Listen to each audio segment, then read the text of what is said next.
I'll do that. Let's start with questions 9 and 10. So looking back at what we did yesterday, I would like you to solve these two equations. We didn't do number 8 yet. Number 8 is a little bit different because that one we will do only by graphing. So we'll work on number 9 and 10 for now. I'll give you a few minutes to try those two, and then I'll start writing up a solution.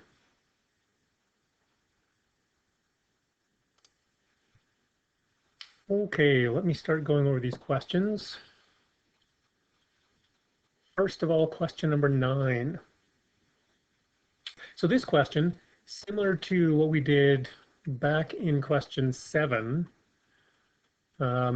we need to take out a common factor rather than divide out what looks like it's the same on both sides. So here we don't want to divide both sides by cosine of x, because if we divide both sides by cosine of x, then we lose some of the solutions, and we lose the possibility that cosine of x can be 0, because when we divide by cos x, we're assuming that it's not 0 because we know that we can't divide by 0. So we do want to collect all the terms to one side. In this case, there's a common factor that we can pull out. Once we have that pulled out, then we set each factor equal to 0. So we have the cos x equaling 0, and this 1 minus 2 sine x. When that equals 0 and we go through the steps of solving, we'll get to sine x equaling 1/2. So again, as I've mentioned many times already, when we're asked here to solve algebraically, the algebra is what takes us to this point. After this point, we have any of those 4 options, because both of these we can get exact values for. So we can either solve by graphing, we could solve by using the unit circle, by the special triangles, or we could do the inverse trig function. So let me think about graphing for this first one. And so I'll think about what the graph of y equals cos x looks like. Cosine starts at the maximum, curves down, and then back up to the maximum.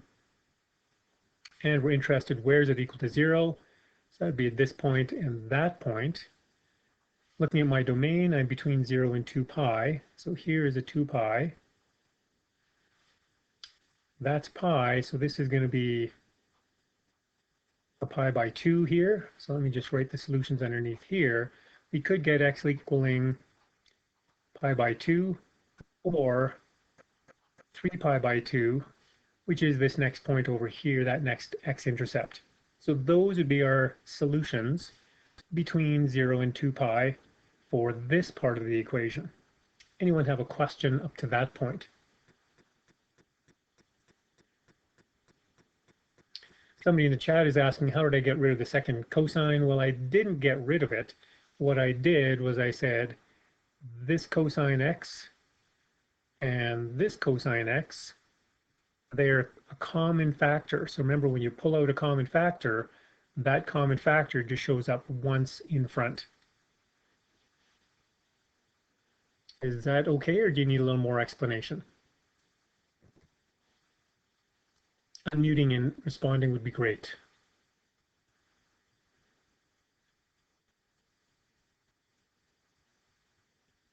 Hearing nothing, I'm going to go on to the second part here. This one, sine x equaling 1/2. Oh, yes, go ahead, Rubel. Could you explain like how you so did you just multiply out the common factor of cosine x equals 1, which would still be cosine x? Yeah, so imagine you had a question instead that looked something like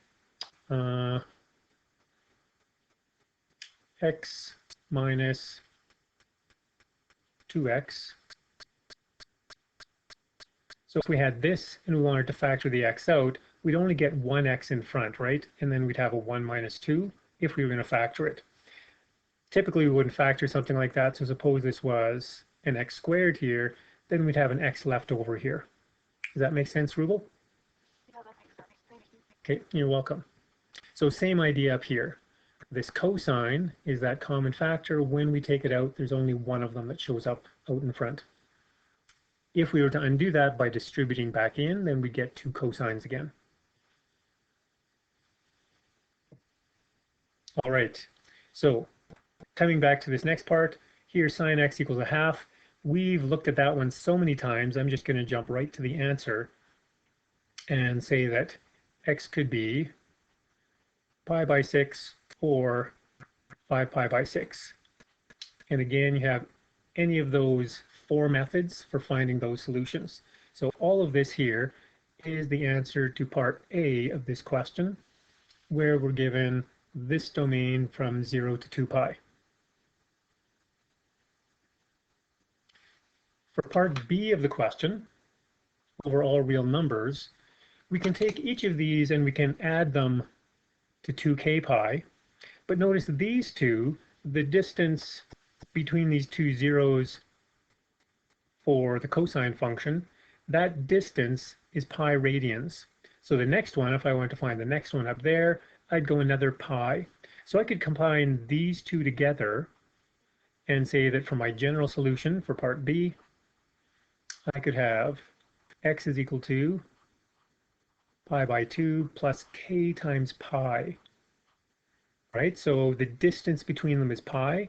And so if I keep adding or subtracting multiples of pi, I'll get all of the places where the graph of y equals cos x is equal to 0. So that covers both of these solutions. Anyone have a question with that?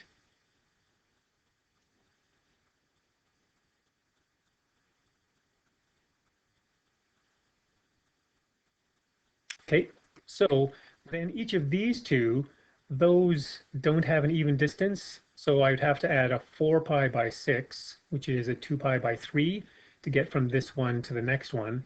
But then if I wanted to get to the next coterminal angle with this, it's not going to be the same distance. So I'm going to write both of those out separately. So we'll say x could equal pi by 6 plus, now we're looking at coterminal angles, so I'm adding multiples of the period, 2k pi, or 5 pi by 6, adding again 2k pi to it. And for all of these, we'll say that k can be any integer. So all of this would be our general solution, which is the answer for part B. Questions before we go on to number 10?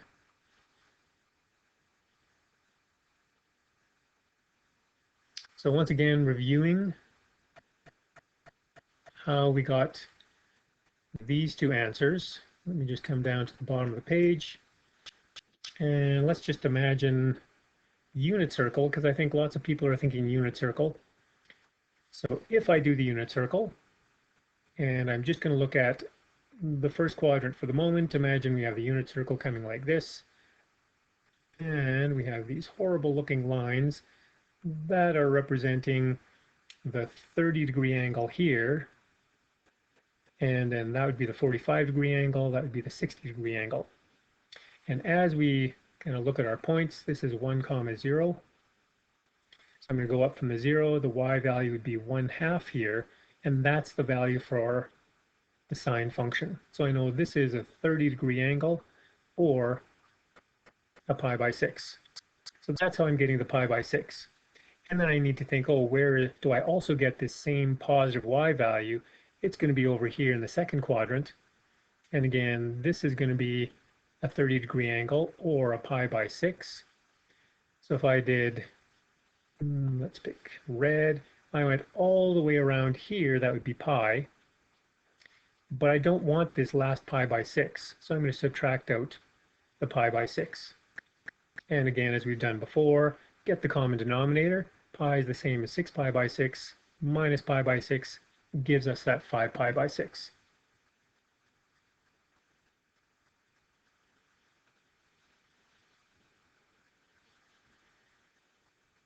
Okay, when we're writing the general solution, I could have taken this first pi by 2 and added 2k pi, and then taken this 3 pi by 2 and added 2k pi. So I could have taken all four of these solutions and just added 2k pi to it, and that would have given me the general solution. If that's what you do, that's great. That's a perfectly fine answer. But for multiple choice questions, usually it's going to be more condensed. So you need to recognize that this includes both of those answers. So even if you don't write it out where we have all of them with the 2k pi's. And we'll come up with a question later. Oh no, it's actually in the homework. So there's a question in the homework where the answer is quite an abbreviated way of summarizing all of the solutions. So you just need to be alert to recognizing those. You don't have to write the more abbreviated solutions like this, but you need to be able to recognize it. Okay, on to number 10. So again, start by collecting all the terms to one side, then factoring. Again, if you want to replace the tan x with a variable, you're welcome to do that. I'm looking at what multiplies to positive 6, adds to negative 5, and the negative 2, negative 3 is what I got. So I got these two values for tangent of x. Neither of these fit the ratios in special triangles or on the unit circle. So we can't get exact values for either of these. So what we need to do is do the inverse trig function. So we'll get x is equal to inverse tangent of 2. And when we do that, we'll get that our x is approximately 1.11, and we'll just round it to the nearest hundredth. So that gives me one solution between 0 and 2 pi. But let me just, again, think about this angle. So this is going to be in the first quadrant because my tangent is positive. So I have some angle here where the size of the angle is 1.11, and this would be in radians. Now, tangent is positive in the first quadrant, but it's also positive in the third quadrant. So I have a reference angle here of 1.11. So to find that solution, because my domain is from 0 to 2 pi, what I want to do is I want to come from here all the way to there is pi, and then add on the 1.11. So to get my next solution, I'll do x is approximately this 1.11 plus pi, which works out to about 4.25. So that's these two solutions from when tan x is equal to 2. So for today, as we're going along, rather than putting questions in chat, I'll pause periodically and ask for questions. So if you just speak out questions, that'd be great. Anybody have a question at this point?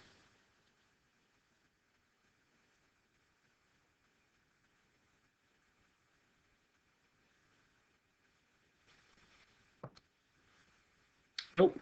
Okay, so we'll do the same idea with this next one. We'll say that x will be the inverse tangent of 3. When we do that, we get an x value of approximately 1.25. And again, that's going to be an angle in the first quadrant. We want the angle that's in the third quadrant as well because tangent is positive. So I'm going to take that and I'll add pi to it.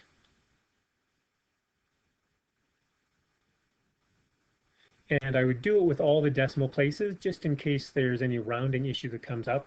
And this works out to be about 4.39. That's a 3. Funny looking 3. So for part A, we have 4 solutions.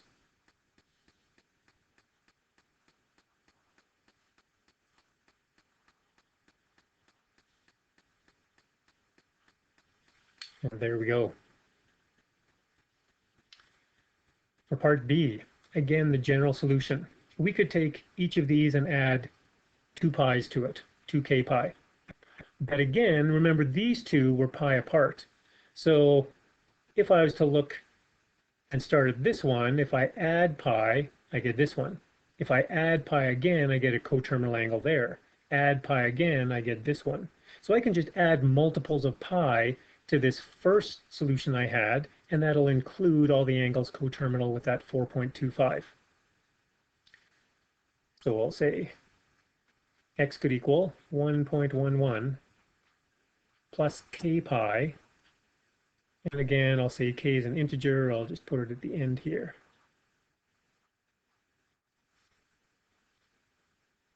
And then the same idea for the next one. X would be approximately 1.25 plus multiples of pi. And again, you could think of it, because we get this straight line that connects these two terminal arms with the same reference angle. That always happens for tangent and cotangent. Or you could think that the period for tangent is pi, so we're just adding multiples of the period to those first two smallest angles that we had that were in the first quadrant. And that's it for number 10, unless there's a question. Mr. Gagnon, Yes. if the tan value was negative, would it be in quadrants 2 and 4? Yes, it would. And then for the general solution, would it be the tan, whatever the answer is, minus pi k? Suppose we had, let me get rid of this stuff.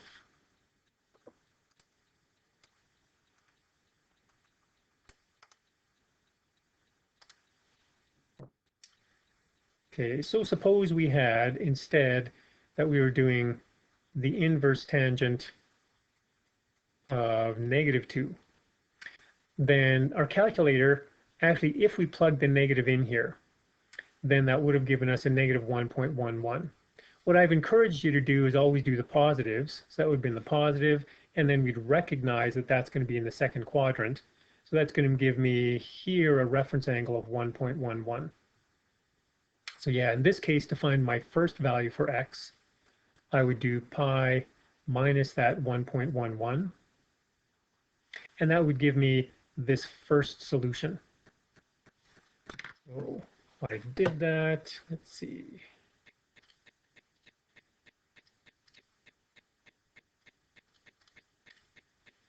Gives me about 2.03.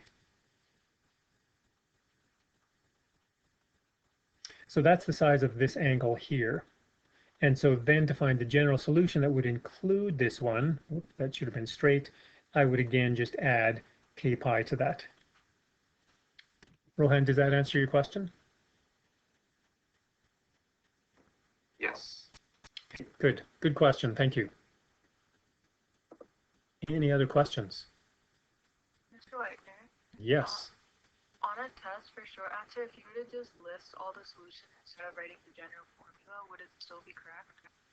If you're asked for the general solution, then you have to have the k pi or the two k pi's in it, because we can't list them all. And so we wouldn't want you just to list a bunch and then put dot, dot, dot. We do actually want a general solution with a k in it. Does that get your question? Yes. And also the difference would be the domain, right? Like for how the general formula looks. Yep, exactly. And again, we want to be really careful to watch this. Sometimes you'll have a question that goes from -2 pi to 2 pi. Sometimes it'd be less than but not equal to. Sometimes it'll be less than and equal to.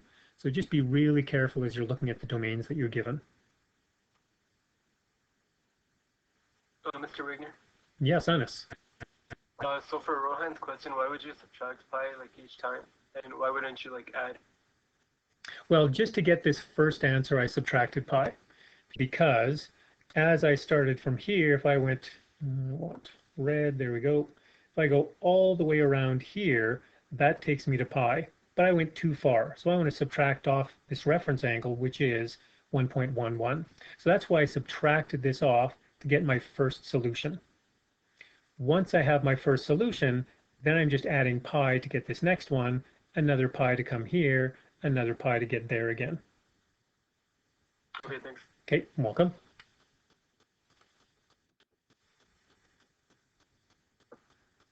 Instead of adding pi, could you just go clockwise? Yeah, you could subtract pi. Remember, we're saying k is an integer, so it could be negative as well, which would mean we're going in the clockwise direction.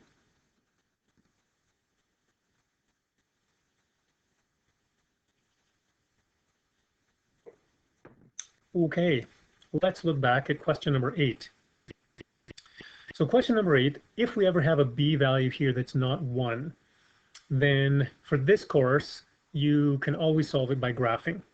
There are algebraic ways of solving this, and if you're curious, I'd encourage you to look it up on Khan Academy or YouTube somewhere, or talk to me next week when I'm back, probably not during class time because it's not worth everybody's time. So if we're going to solve this by graphing, then I did that here. So I graphed the left side, y equal cos 2x, so that's going to be the red curve, and then y equals negative root 3 over 2, that's the blue line.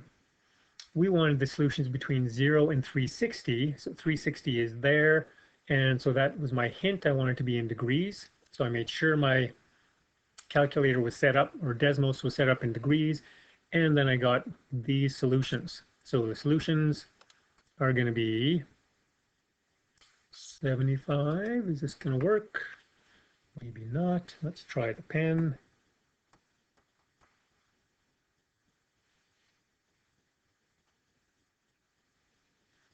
Well, just follow my cursor then. So 75 degrees is one solution, 105 degrees is the second solution, 255 degrees, third solution, and our fourth solution is 285 degrees. So that would be our solution for part A, where we're asked for all the answers between 0 and 360 degrees. Oh, there we go, we're catching up. Now we're red all of a sudden. Let's try this. There we go. So those are the four solutions for this domain.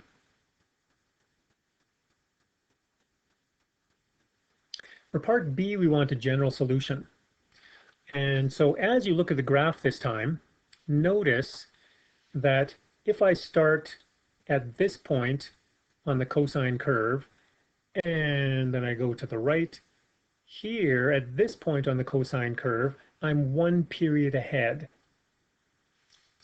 Because this b value is 2, my period is 360 divided by 2, so my period is 180 degrees. So that's 180 degrees between this point and where it repeats itself. So when I'm going to write the general solution, this 255 can be included with a 75, where I would say that x could equal 75 degrees, and I'll add the period, but multiples of the period. And again, that's going to hit this point, and the next kind of corresponding points on that curve. But then I've missed this one and this next one, and so I also need to write for that, where we'll have 105 degrees plus, again, multiples of the period.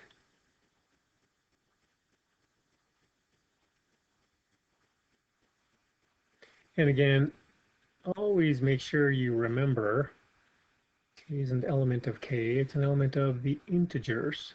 Make sure that you always include that. So this would be our answer for part B.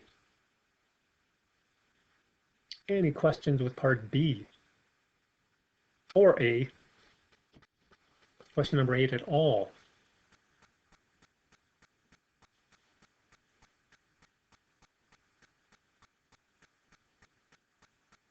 Nope. Okay, let's move on. So yesterday I said that we'd take some time and we'd look at these three functions, y equal tan x, y equal 1 over tan x, and y equal cotangent x. And this kind of leads us into looking at restrictions on trig expressions or equations or identities. We probably won't have time to get into the restrictions today, the morning class, because of your fired drill. We didn't get that far. We'll see where we get with our class this afternoon. So what you can see on the screen, so in red, that's going to be this pinkish graph, y equal tan x. And again, you'll see that we have the vertical asymptote here at negative pi by 3 pi by 2, negative pi by 2, pi by 2, and 3 pi by 2. So vertical asymptotes at all of those points.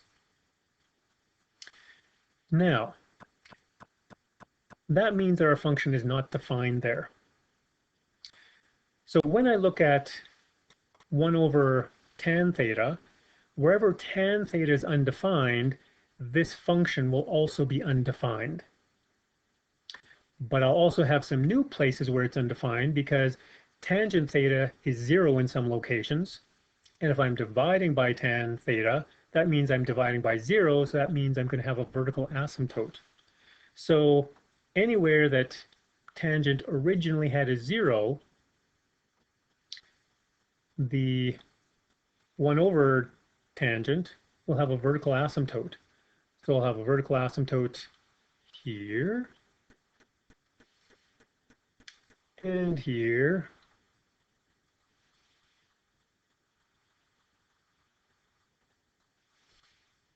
So all of these points, these lines, when I do 1 over tan theta, will become vertical asymptotes.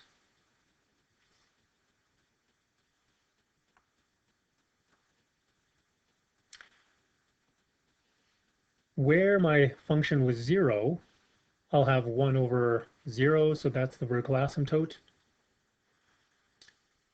My function wasn't defined at pi by 2. Well, we'll come back to that in a second.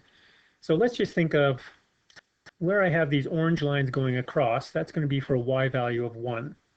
So if I do the reciprocal of 1, it's still 1. So 1 over tan theta will go through each of these points. Same thing with a negative 1.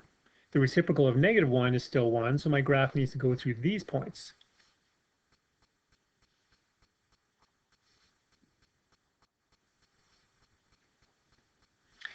And what we find is the 1 over tan theta graph is going to start up here, and it's going to come along this asymptote, and this is going to look really bad, but it's going to come to here, but this is where tangent was undefined. So 1 over tangent is going to have a point of discontinuity. Then the graph will continue, go through that point, pretend, whoa, where am I going? Over there. I better redo that. Oh. I need practice with this tablet thing. I can do it. Yep, there we go. Almost. And then down along the asymptote. Down along the asymptote. Oh, that's horrible. Use your imagination. Okay, let me see if I can do this one better. I'll have this curving up. Kind of like that. This is going to approach that point, but again, point of discontinuity because tangent was undefined.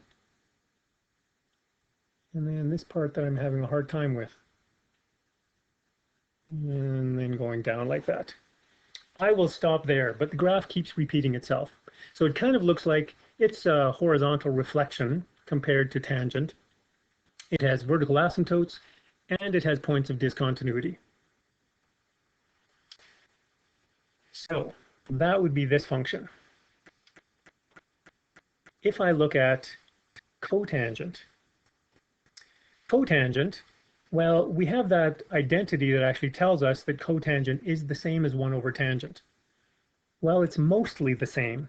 It's the same everywhere, except that it's also defined at this point. So the cotangent graph does not have these points of discontinuity. Why is that? Well, that's because if we think of, well, let's go to tangent first. Tangent in terms of x, y, and r is y over x. Cotangent in terms of x, y, and r will be that reciprocal x over y. So if we think here of an angle in standard position, this is only undefined when y equals 0. So here we'd say y can't equal 0. Well, what makes y 0? A point here or a point there, which would give me an angle of 0 or an angle of pi. So those are my points of discontinuity, or my undefined values. So undefined 0, undefined at pi. Well, that's where we have our vertical asymptotes. But notice this is defined everywhere else. So it's going to be defined at these points there. So the identity that says cotangent theta is equal to 1 over tan theta is mostly true, but it introduces a restriction that's not a restriction in the cotangent function. Okay, that's pretty heady stuff. but we'll talk about that more once we get into restrictions. How do I know that tangent is undefined? Well, I think this should answer that question. Once we look at this, tangent will be undefined here when this x value is equal to 0. So we'd say x can't be 0, whereas x 0 here and there, which is at pi by 2 and 3 pi by 2. So pi by 2, that's where we had the vertical asymptote for tangent. 3 pi by 2, we had a vertical asymptote for tangent there as well.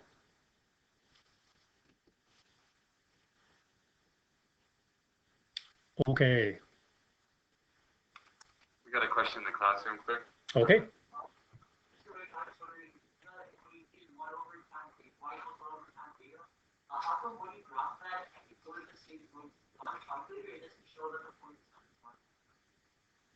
Are you talking about these zeros? So if you graph 1 over tan theta, are you in, actually, why don't you do it in degrees to begin with? So if you graph it in degrees, and then you could go to the table, or you could trace on the graph to where you get 90 degrees. And you should find that it's undefined.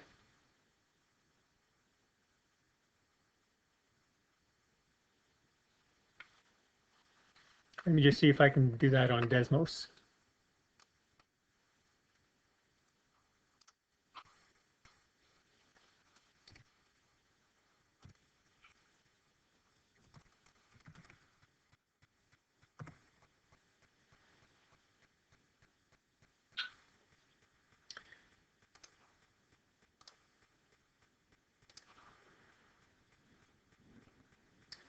Let me set up the window so we can see this. Let's go with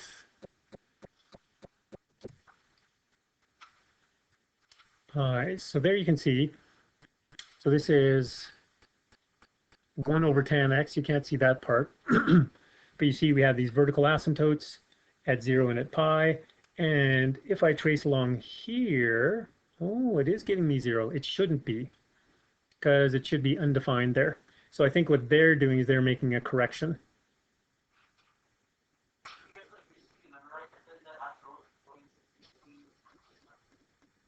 Sorry, say that again.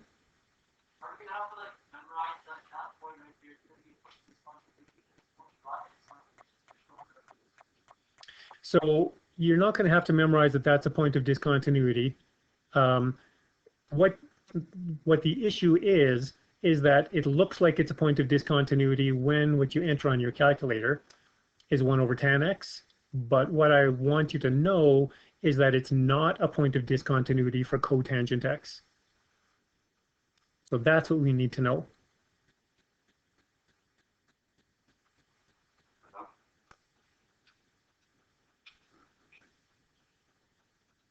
Okay, let's get on to 7.3. So here we're going to look at identities. So the reciprocal and quotient identities, but to start us off with this, we have 3 questions that I'd just like you to simplify. So I'll give you a minute or 2 head start, and then I'll start writing up simplifications for these.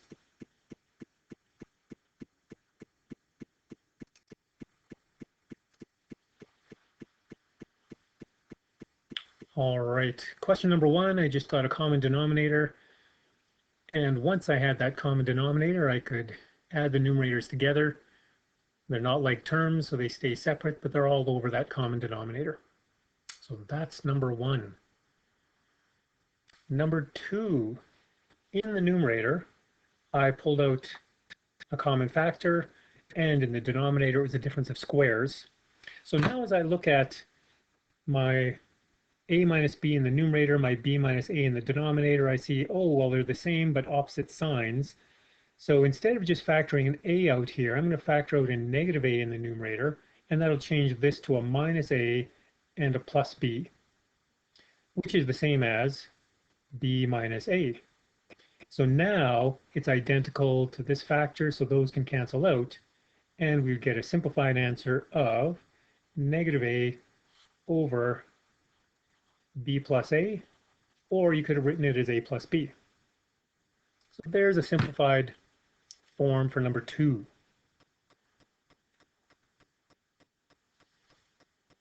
Any questions on 1 or 2?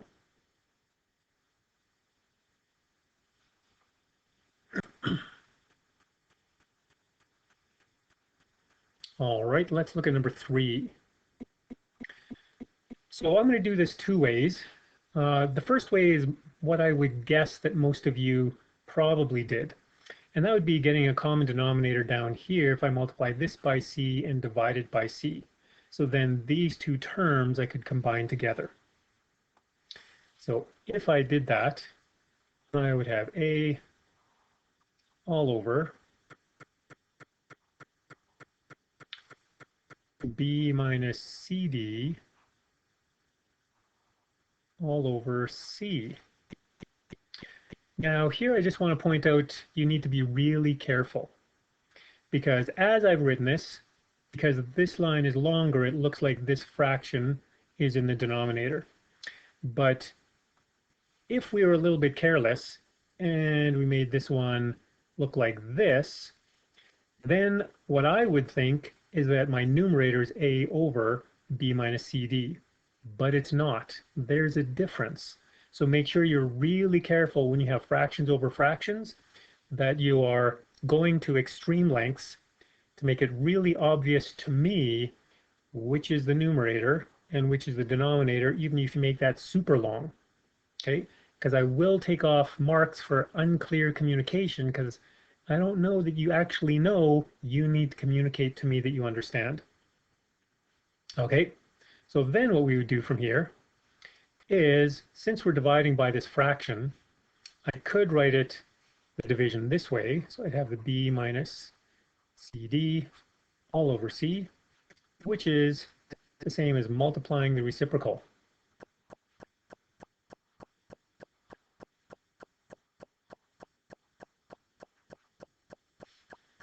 Which would give me an answer of AC over b minus cd.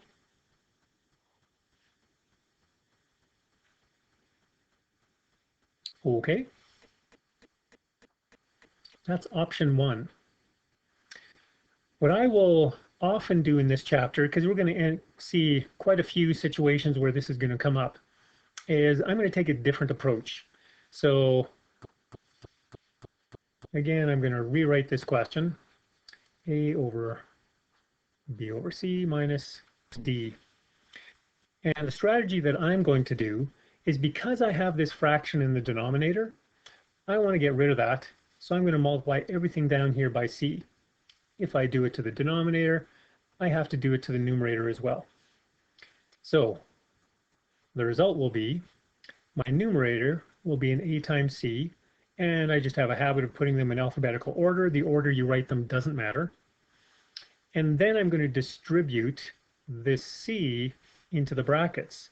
So I'll have bc over c minus cd. And then we can see that these c's cancel out, and I get ac over b minus cd. I get same answer. I like this strategy because it's often a little more efficient. This top one is a little more familiar with what you've seen in the past probably, but I'd encourage you to broaden your repertoire. Practice things like this so it becomes as familiar, so you have some more efficient methods. You can do either way, that's perfectly fine, but it's good for us to be moving towards greater efficiency. Any questions with number 3? Yeah, so when there's no fractions in the denominator, that's when you know it's simplified? Yes. Yeah, so for this one, no fractions in the denominator. Up here, no common factors left. And here, where we had 2 fractions, we combined it into a single expression. So all 3 of those would be examples of simplifying. Okay, that is setting the stage for where we're going with today's lesson. This is what the top of your formula sheet looks like. So you should have a formula sheet somewhere. You received one earlier in the semester. If you don't have one, then you can find one pinned on our EDSB page, so you could print it off from there. When I'm back, I can always print off more, but you're going to need them between now and then, so you may just want to print it off for yourself. This whole right-hand column is trigonometry stuff. So here you'll see the definition of a radian that we looked at in chapter 6, where the angle is the ratio of the arc length to the radius. And then here, what I've circled in red, these are the reciprocal trig ratios or trig identities. So all of these you've seen before, and so there's really nothing new, just the way we're going to use them will be a little bit new. So first of all, we need to know that identities can be rearranged and used in different forms. So this identity that we're given on our formula sheet, cosecant theta is equal to 1 over sine theta, we could rearrange it and write it as cosecant theta times sine theta equals 1. So if I ever see this product showing up in an equation, in an identity or something, I can know that that has to equal 1, and I could do a substitution right away. I could use this identity rearranged to rewrite the identity that I'm working with. Next bit of information. You know a little bit about equations already. So here's just a reminder. An equation is true for some subset of the domain. So this is different wording than you've had in the past, and we really haven't thought about it a ton, but this is going to help us understand an identity. So here I have a rational equation. This equation is defined for all real numbers except when x is equal to -8. So it's defined just means it can exist, but x can't equal -8 because that would make a denominator 0, which would mean I'd have an undefined value in my expression. If I was to solve it, I would get -6 and +8. Just trust me. Sometime you can do it if you want. We're not going to take the time to solve it now. But if we did solve it, we get these two solutions, and those solutions are inside this domain. In other words, they're a subset of the domain. Domain is all real numbers except -8. -6 and +8 are in this domain. Any questions with that?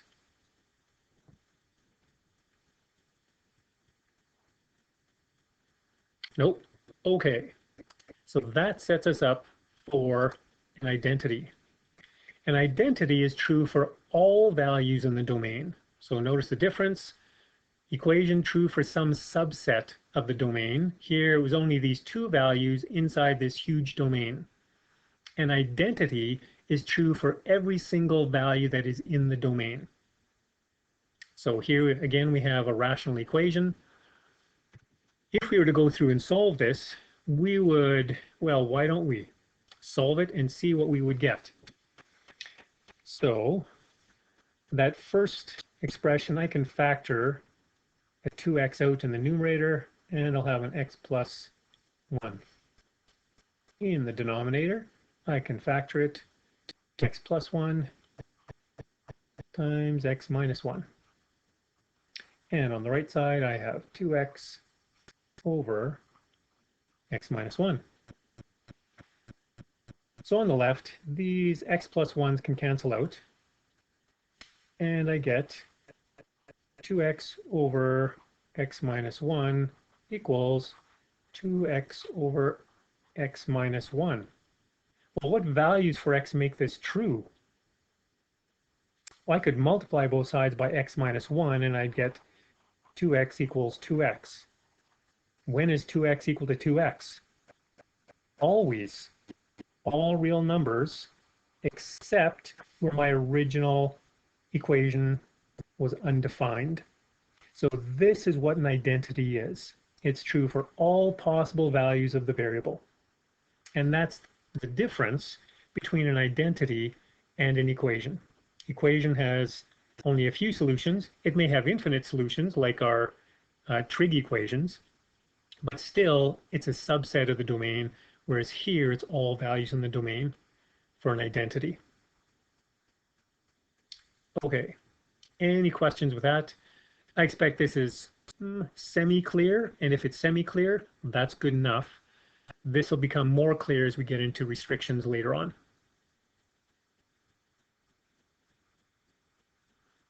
Okay, I feel like I've been blabbing for a while, and you could use a break. So let's take a 4-minute break here. Stand up and stretch if that's okay with, I don't even know the name of your sub. You told me earlier, but I forget. Anyhow, take a little break, a brain break, and in 4 minutes we'll restart again on the next page. So now what we're going to do is two things that we frequently do when working with identities. So question number 4 is an identity, and we'll prove what makes it an identity in a little bit. So we'll look at verifying it. So verifying is just like when in previous grades you were asked to verify a solution to an equation. It's the same idea, where you take the value that you got, you plug it back into the original equation, and you show that left side equals right side. So same idea, and that's how we would verify algebraically. For an identity, we can also verify graphically, and for multiple choice numerical response questions, that can be a great way to go. So what we would do in that case, for an identity like this, is we graph y1 is the left side, y2 is the right side, and we'd look to see that the graphs overlap everywhere, except where there may be points of discontinuity, but essentially the graphs look identical. So that's how we would verify graphically. We're not going to do that for now. For now, we will just do verifying algebraically. So here's what we need to do if we're going to verify this algebraically. We start by substituting 30 degrees into the original equation, replacing the thetas. So we don't rearrange anything. We don't replace the secant with 1 over cosine. We just substitute the 30 degrees in as it is. So that'll be our first step. I'll bring this back down again in a moment so you can finish off this list. But I'll hide it for now, and we'll start by doing that substitution. So I'll have secant 30 degrees,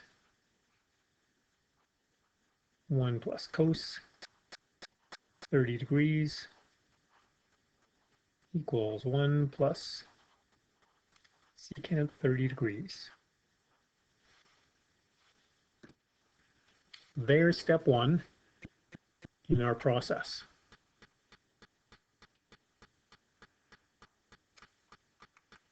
Step 2. Now we're going to replace the trig ratios with exact values. So we want to think, well, what is secant 30 degrees equal to? What is cosine 30 degrees equal to? And then we'll plug in the exact values for that. Again, I'll pull this down. Actually, why don't I just drag it down here for now? In order to get those values as exact values, we need to possibly remember the unit circle. So here's, I look at the unit circle. If this is what I have, remember that my x-coordinate that's up here, this x-coordinate is the value for cosine. So I know that cosine 30 degrees is equal to root 3 over 2. And so secant 30 degrees is the reciprocal of that, so it'll be 2 over root 3.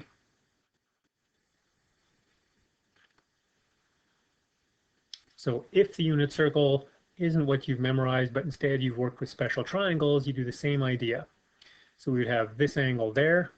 We'd remember that cosine is x over r, so root 3 over 2.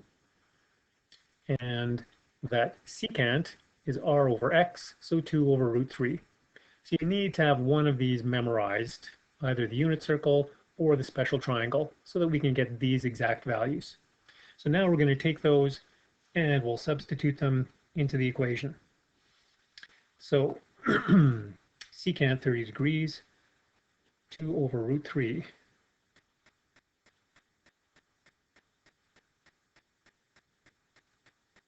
Cosine is root 3 over 2.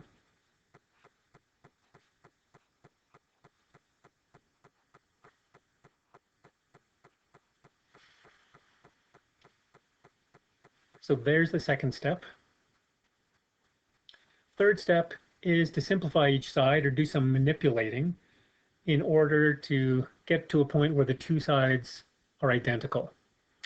We cannot cross the equal sign, because if we cross the equal sign, we're assuming equality, but we don't want to assume equality, we want to just verify. So we want to show that the left side and the right side will equal each other.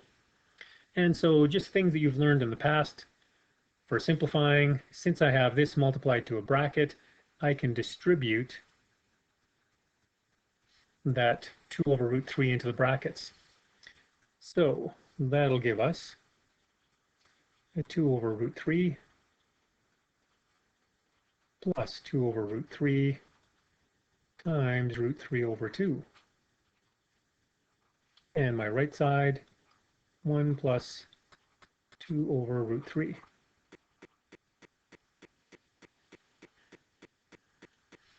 Well, then we can see that we can simplify this because those 2's cancel, these root 3's cancel, and so that's going to equal 1. So on this side, I have 2 over root 3 plus 1. And on the right side, since I'm adding, I could just rearrange the order to have 2 over root 3 plus 1. And I can see that my left side is equal to my right side. So I've completed the verifying. So I've shown that this equation that we had up here is true when theta equals 30 degrees. Does that prove that it's always true? Nope. It just proves that it's true for that one value for theta. Any questions with that verifying? Mr. Wagner, Yes. do we need to write at the end that the left side equals the right side like you did at the end? If you show it as clearly as I did, where the two sides are identical, you don't have to. I would recommend always writing left side equals right side. I never used to do that, but then as I looked over what they're looking for in the written response on diploma exams, they want to see it super clear. So I would go overboard with clarity. And that's really the idea, and that's a good question to bring up at this point, that you want to keep in mind that the goal is not to convince yourself that left side equals right side. The goal is to clearly communicate through small steps why the left side is equal to the right side. So imagine you're doing all this work to convince someone else, because you could easily be convinced earlier on, but that's not enough for it to be clear and be fully accepted as a verification or as a proof. So we want to be super clear in our communication. Any other questions?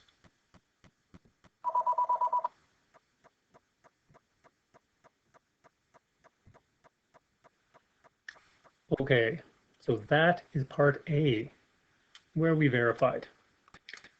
I'm going to put this out of the way again. And I'm going to move these things so I have some more space. Mr. Wagner, Yes. I was wondering, after you distributed the 2 over root 3 into the brackets, how did you get left with the plus 1 and the 2 over root 3? So, On the left side, when I distributed in, are you okay with this point up to here? yeah. Yep. So then because I had 2 over root 3 times root 3 over 2, because they're reciprocals, they multiply to equal to 1. Oh, okay. Thank you. Okay, welcome.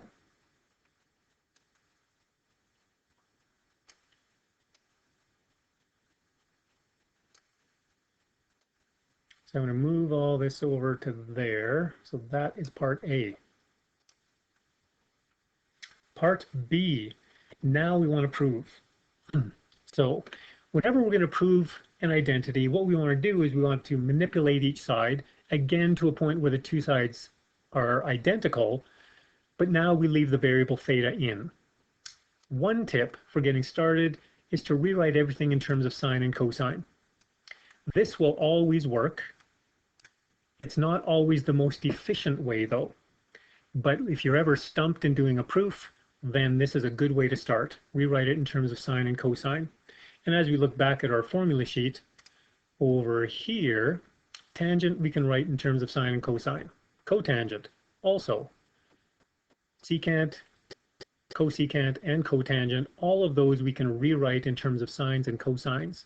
So that just simplifies it a little bit, so we're only working with 2 functions. We don't have up to 6 different functions, because there are the 6 different trig ratios. So that's how I'm going to start this one. I will say secant theta, based on that reciprocal identity, is the same as, let me do that, should be a cosine theta.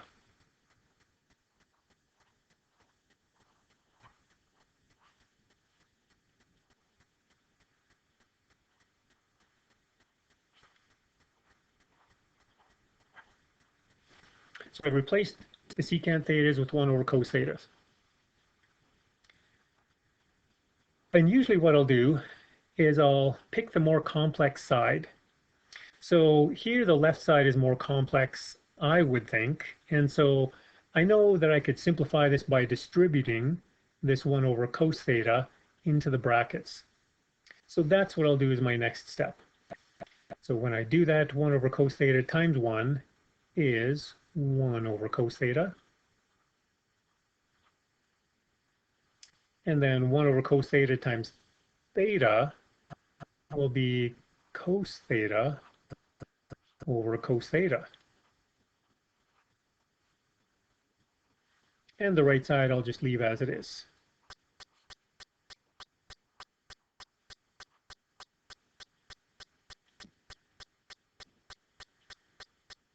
Then on the left it's cos theta over theta, or cos theta. That has to be a 1. So this is going to be a 1 over cos theta plus 1. And then to have it identical, I could just leave the right side as it is. We'd say that's close enough. But I'm just going to rearrange it because addition is commutative. I can change the order. And I get to this point where the 2 sides are equal to each other. So again, I'm just going to say left side equals right side, just kind of as a conclusion. And as an optional add-on, when mathematicians do proofs, often they end it with what I have over here, a QED, which is a Latin thing, which is quod erat demonstrandum, which just means what was to be shown. In other words, I did it. You do not have to write QED. That is just for your educational and entertainment purposes. And as I told the morning class, because mathematicians like to be fancy like that, I kind of dumb it down a little bit, and I often end up my proof with my own 3-letter expression. Ha! I was victorious. Any questions with the proof?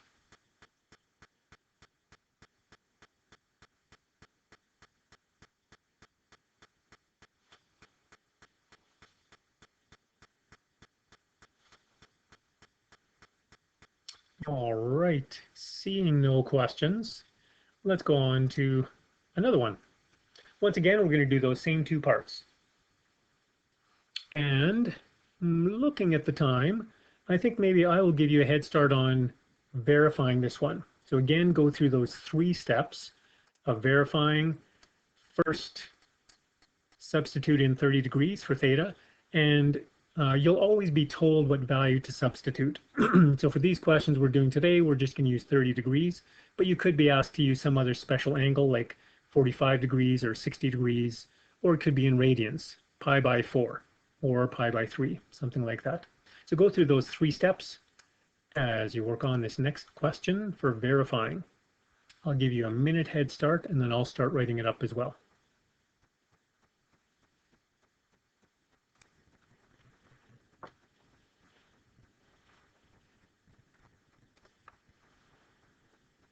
Okay, let me start explaining through this one. So again, I started by substituting the 30 degrees in, and then knowing the unit circle or special triangles, I knew that sine of 30 degrees, that's the y value in the unit circle, so that's a half. X value is cosine of 30 degrees, so that's the root 3 over 2. So that's where I got those two values.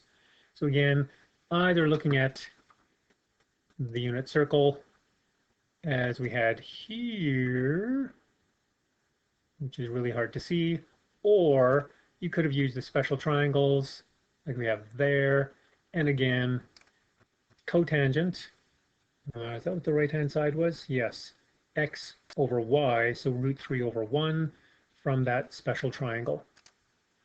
So those you need to be able to do as exact values. So now at this point, what I'm going to do is that strategy I did in the warm-up questions, where because I have these fractions with a denominator of 2, I'm going to multiply everything top and bottom by 2. You could have just done the reciprocal to multiply this denominator, that would be fine, but I want to keep showing you this process so it becomes more familiar. So 2 times a half will give me 1. 2 times root 3 over 2 will give me root 3. And then 2 times a half gives me 1. And so it is identical to 1 plus root 3, and the left side is equal to the right side.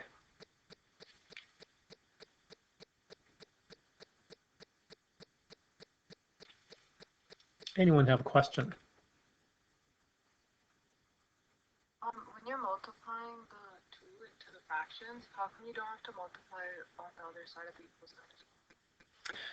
So with equations, I can multiply both sides of the equation by the same thing. With identities, when I'm verifying or proving, I cannot, because I have to treat each side as separate.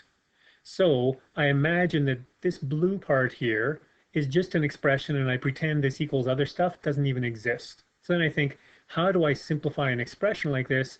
I can multiply both numerator and denominator by the same value, which means I've multiplied the expression by 1, which doesn't change the value, it just changes the appearance.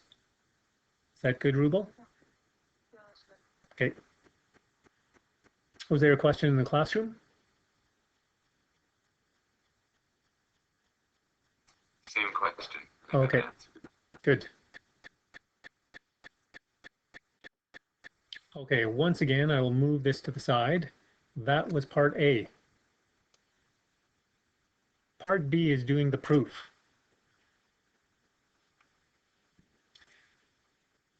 So again, as we did with the previous question, we had that tip where we could write each term in terms of sine and cosine.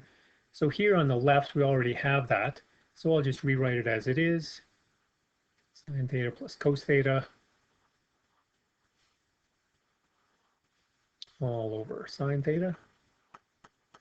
And on the right side, 1 plus cos theta over sine theta. So I'm using that quotient identity that we had on our formula sheet, that cotangent theta is cos theta over sine theta.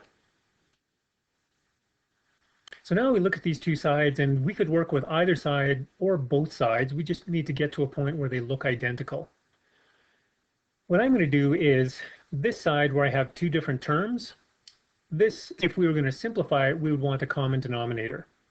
So on the right side, I'm going to rewrite this 1 as a sine theta over sine theta, so that I have a common denominator with that cos theta over sine theta.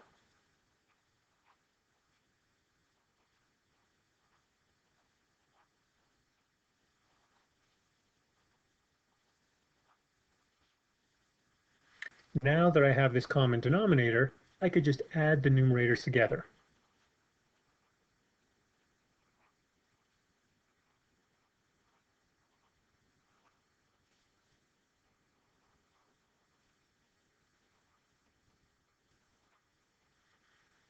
So now I've simplified that right-hand side, and I look at the left and say, oh, it looks exactly the same as the left. Even though I didn't rewrite that every time, I've shown that my right side is equal to my left side, so I can just say left side equals right side. And let's be fancy and put QED this time.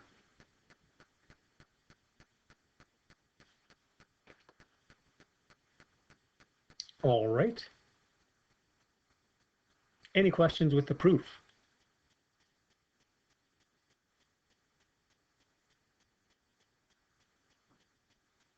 Mr. Wagner, can you explain how you did that last part with the sine theta over the sine theta plus the cos theta over the sine theta?